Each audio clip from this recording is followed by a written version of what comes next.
We have a couple minutes left. I like to end all of my interviews with creative people on three kind of big picture questions. You up for it? No, why, sure. I Cool. only have a small brain, but I'll try and answer big picture. Honestly, that's kind of the boat we're all in local media. We just do our best to answer the big picture questions.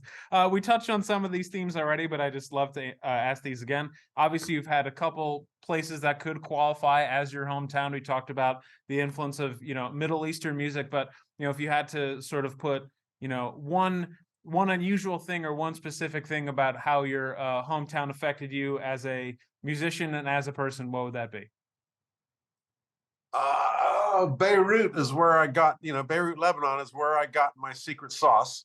But London is where I made it happen. Not just me. Jimi Hendrix had to go to London to find his mojo. And I guess it worked that way for me too. So Beirut and London would be my hometowns. Excellent. Let's talk about your next achievement besides getting this, besides crushing the show with the RPO and Eastman. You do so much opera writing, playing orchestral shows, but if you had to pick the next feather in your cap that you want in there, what would that be? Oh no, you're going to lose all your listeners. My next trip is ballet. I know. I've been living with opera for all these years. So what are you doing now, Copeland? Oh, opera. Oh my, we've lost him. He's gone.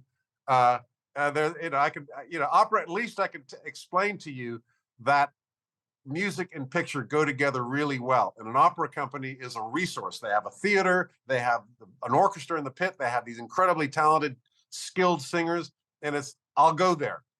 If I don't like opera music, I'll make those people do music that I do like. And but now with ballet, it's a lot easier.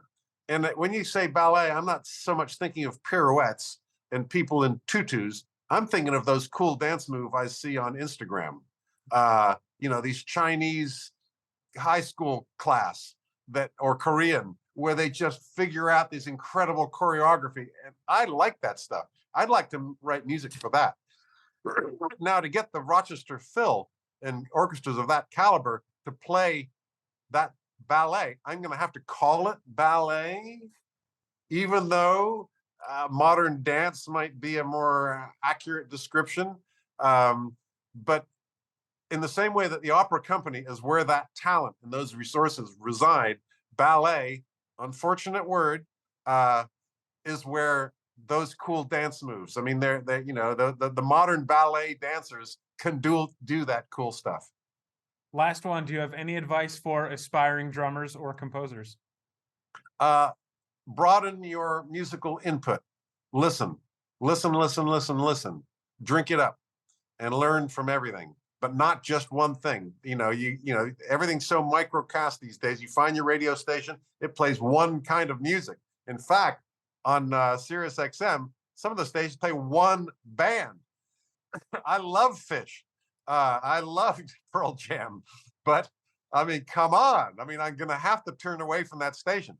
And I would say listen to different ethnicities, different periods, classical music, Middle Eastern music, African music, South American, Brazilian, broaden your input.